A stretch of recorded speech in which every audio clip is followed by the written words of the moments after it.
If you love Southwestern foods, you gotta love Chipotle. And the thing I love most about Chipotle is that burrito. Chipotle labels itself as a healthy fast food alternative, but is it? The way I like to make my burritos, the Chipotle version has 106 grams of carbs. To me, that's just not healthy. So today on Southern Keto, I'm gonna show you how I make my version of the Chipotle burrito. I'm gonna show you how I make a low-carb tortilla. I'm gonna show you how I make the guacamole. I'm gonna show you how I make my version of their cilantro lime rice, which is absolutely delicious. And I'm gonna show you how to flavor the chicken to get that perfect Chipotle taste so that you can have your Chipotle burrito and eat it too. Stick around.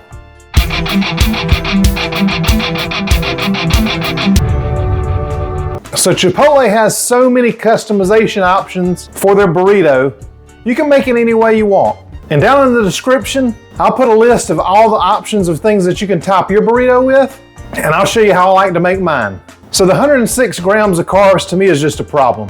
That's what I'd eat in 5 or 6 days. So how about we make one that's under 10 grams of carbs, but just as delicious, and you can stuff that thing just as full as they do at Chipotle if you want. It's super simple. It uses fresh, great ingredients, and when you put it all together, it's absolutely delicious. You're really gonna love this recipe, so let's go ahead and get started. I'll show you what you need to make these Chipotle burritos. So first things first, you got to allow yourself a little bit of prep time because we're gonna marinate these chicken thighs. Chicken thighs is what they use in the Chipotle burrito, so that's what we're gonna use. It's the most delicious cut of chicken you can get because the fat, it's got all the flavor.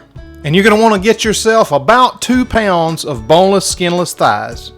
And now for the marinade. You're gonna need yourself a red onion, about a medium size is good. You're gonna need a good olive oil, and as always, I recommend a single source. So when you look on the back of it, it should only have one country on there. That way you know it's real, and that way you know it's the healthiest possible olive oil you can get. The next thing you're gonna need is some Chipotles in adobo. Now this brand is not my favorite because it was more Chipotle, less adobo. And for this recipe, I just want the adobo sauce to marinate in.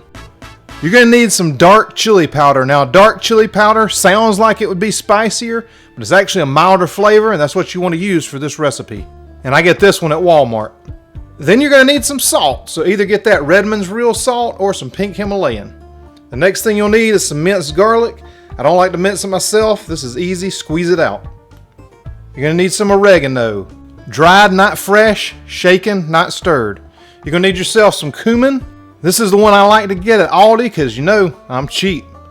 You're gonna need some pepper, either fresh ground or just get it right out of the container like this. I get the huge one at Sam's. And then other than my yellow mixing bowl, you're gonna need one of my favorite kitchen tools, a gallon Ziploc bag. We're gonna put the chicken and the marinade right in there. Now I'm just gonna take my chicken thighs now. I'm gonna poke a bunch of holes in them. Now you could use a jacquard if you want, but since we're just marinating these, I'm just gonna stab them with a fork a few times. And I don't know if you can see Buddy down there or not, but he's lurking, trying to get some chicken. He loves to come around when I'm in the kitchen, but I know he don't want raw chicken. Just make sure you poke holes on each side and poke plenty of holes. You can really get some aggression out like this, but we want that marinade to soak in there to make these taste Chipotle-ish, if that's a word. So after you put all the chicken thighs in the bag, just get your blender ready. I love this Auto iCube by Ninja because it's small. We're only going to be making about a cup of marinade for these. So let's go ahead and start the marinade. I'm going to first start by chopping up some red onion, and you don't have to chop it up too small because remember, we're going to blend it all together. So just rough chop it, throw it in the blender. If you miss a couple pieces, that's all right. Just toss it all in there. It's going to be all right. Next, I'm going to add in some garlic. Now, I'll put all the measurements down below, but we love some garlic, and if I was at Chipotle, I'd ask for extra garlic. Then you're going to go in with your olive oil, and this is what's really going to coat the chicken and give it a nice crispy exterior, along with the fat from the chicken thighs themselves, of course. But all that flavor from that fat, this little bit of olive oil in there, oh man, it's delicious. Now we're going to get these Chipotles in adobo. You don't want the Chipotles in there, just the adobo sauce. Want to see the other reason I don't like this brand? Watch, I just broke the whole thing right off. Hey, sometimes things like that happen in the kitchen. I'm really cooking here. So it's time for plan B. So if their little tab doesn't work, I guarantee you this can opener will. Hopefully your tab works. If you get that brand, it's a 50-50 shot. You're taking your chances. So now that we got that all figured out, and I splattered some on my shirt and the whole 9 yards, that thing was a mess. I'm just going to put that adobo sauce right in there with the rest of the marinade. And I bought this specifically for this marinade because that's what they use. But if you don't have that, just use some hot sauce instead. Maybe that Tabasco smoked hot sauce. Then we'll go in with some of that dark chili powder, which gives it a great flavor. And we'll go in with the oregano. Next, I'm going to go ahead and add in the cumin. Then I'm going to add in that black pepper and the salt. And look, you can use a little more salt than I do if you want. I always like to salt my food afterwards as well, just for the layers of flavor type thing. But you can always taste that marinade once you blend it together and see if you like it. It's going to be a little spicy, and you want it to be just a little bit salty. Saltier than you think it should be. Just make sure you taste it before you put it on the chicken. Don't taste it after you put it on the raw chicken. That's just my disclaimer for the day. Then we're just going to blend that up until it's all combined into like a paste.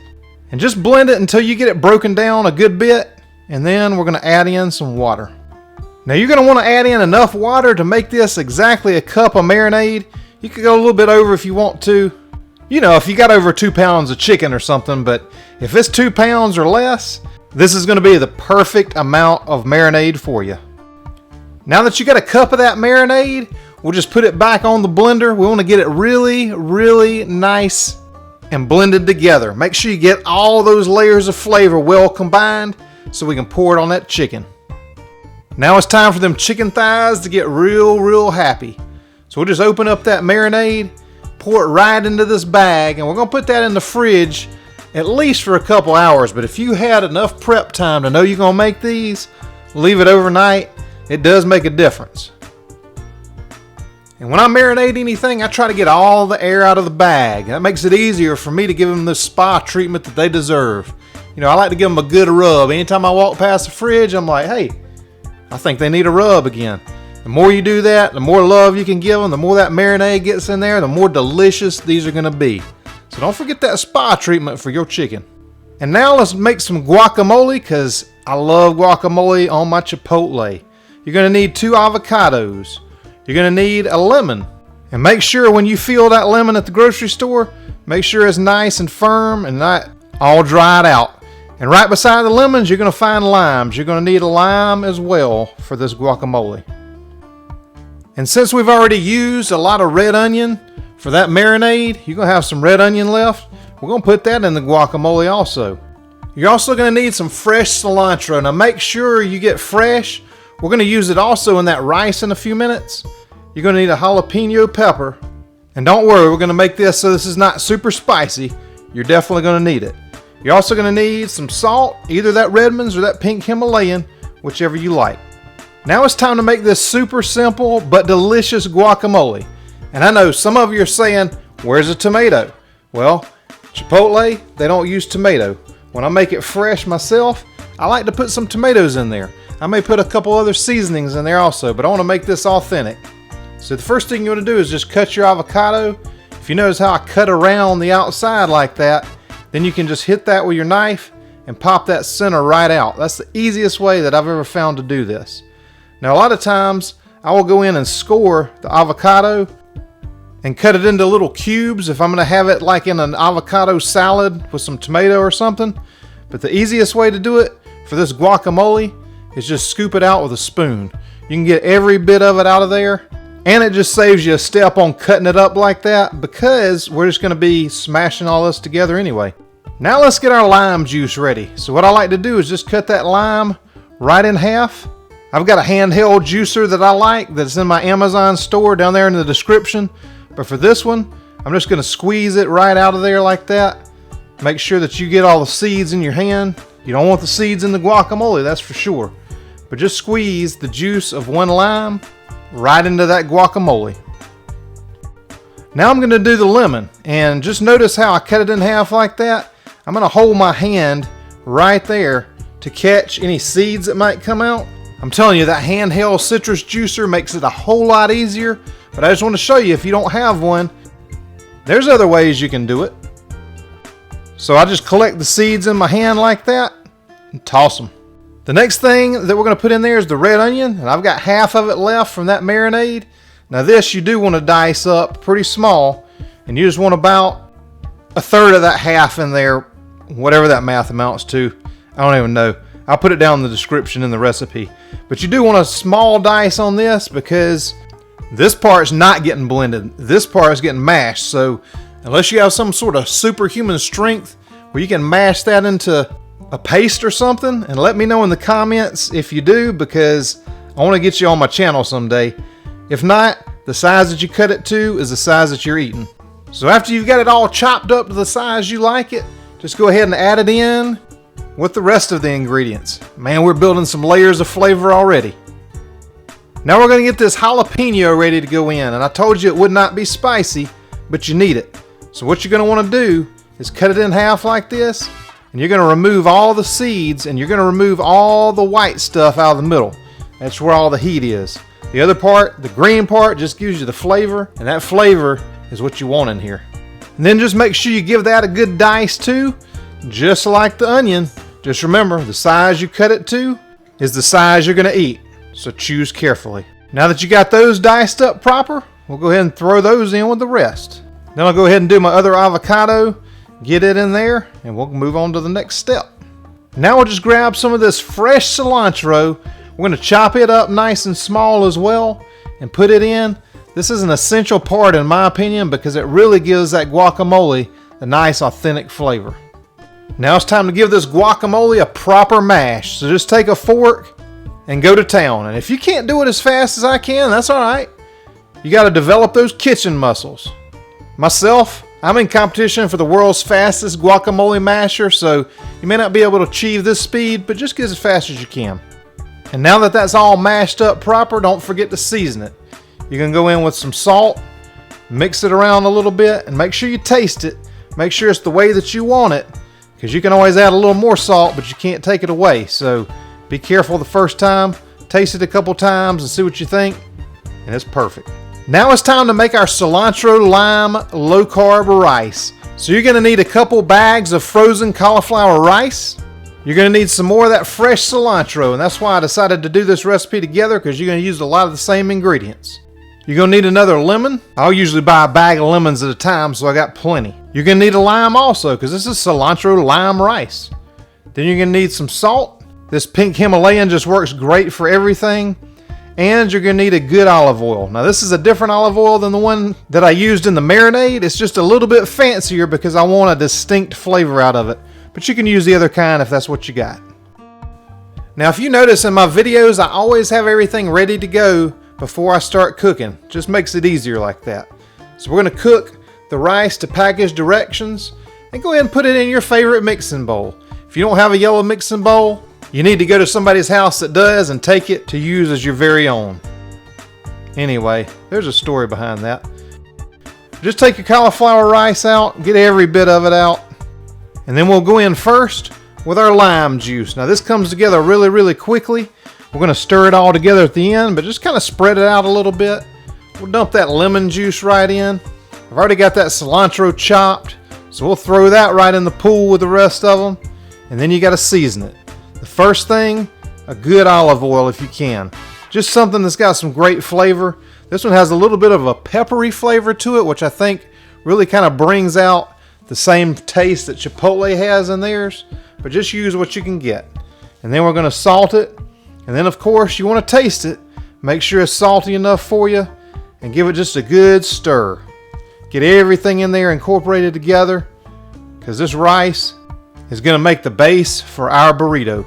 And this is where those taste buds come in. So if you give it a taste and it needs a little bit more salt, give it a little bit more salt, give it a stir, and then we'll be ready to go. Now if you like these copycat fast food recipes and you're not subscribed to my channel, hit the little subscribe button that lit up down there for you. Click the bell next to it and you'll know anytime I upload a new fast food video or any other video. Now let me show you how to make these tortillas. So you're going to need some egg whites. Liquid egg whites is fine.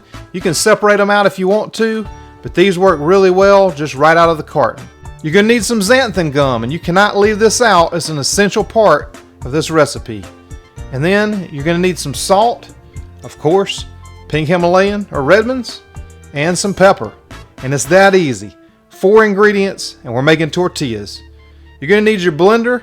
This is the Ninja blender that I have. You're going to put your egg whites right in there, and we're going to put the xanthan gum right in there with it. And then we're going to blend this up. And then add in your seasonings, and of course there's only 2. It's salt and pepper. I've got them measured out. I'll dump it right in there, and we're going to start to blend this up. And we're going to blend this just for a couple minutes. You want to get some good air in there. You want it to be nice and white, starting to get a little bit fluffy before we start on these tortillas. And it should start looking like that. So take your favorite pan. You're going to spray it down with some olive oil. I use this hex-clad pan. But you need a nice big pan. If you've got a crepe pan, that would work as well. But you're just going to take your liquid. After that pan heats up on kind of like a low-medium heat, you don't want to get it too hot because you don't want to burn it. But I just like taking a measuring cup like that, pouring it in there, and then trying to spread it around as much as possible. That flat pan is really important for this. And just make sure you spread that thing out as good as you can. It may not be perfect, but the bigger you can get it, the better. You can also pour it right out of the blender if you want to. I call this 3 snakes in a twist. You can do that method if you want to also. Just make sure you get it all out on there. Spread it out as much as you can to the very edges. I don't really call it that. I guess I'd call it the swirl. So anyway, once this side's cooked pretty good, you can see how it bubbles up a little bit. That's when you know it's time to flip it over and cook the other side. Now, another thing you could do is you could use egg life wraps for this also. They're just going to be a little smaller. Now, if you happen to mess up and flip it a little too soon, just take a little bit of that mixture, leave a little bit left over so you can just pour it right on there, and it'll cook right back up together. So now you just want to go all the way around the edges and just kind of feel in there and make sure that it's not sticking. If it's not sticking, then it's ready to flip over. And at that point, flip it over and we'll cook the other side. And these things are pretty big, so it is a good idea to use 2 spatulas.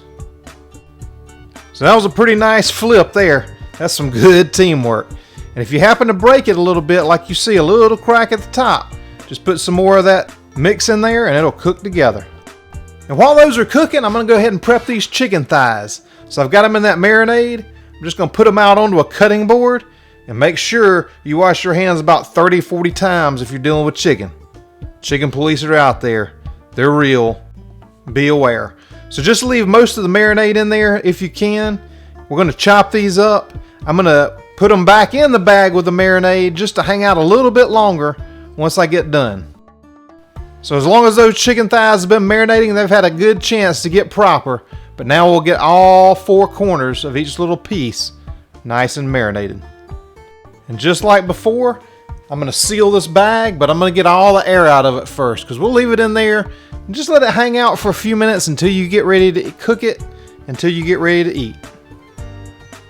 Make sure you give it a good rub again, throw it back in the fridge. So now just take your favorite frying pan, put it on medium heat, and go ahead and start preheating a little bit while we get our olive oil.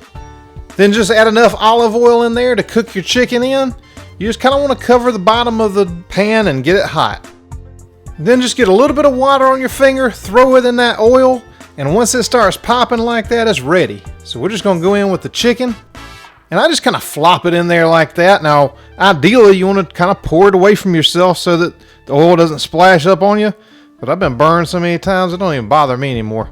But just be careful when you do it. You could use some tongs and put it in there also.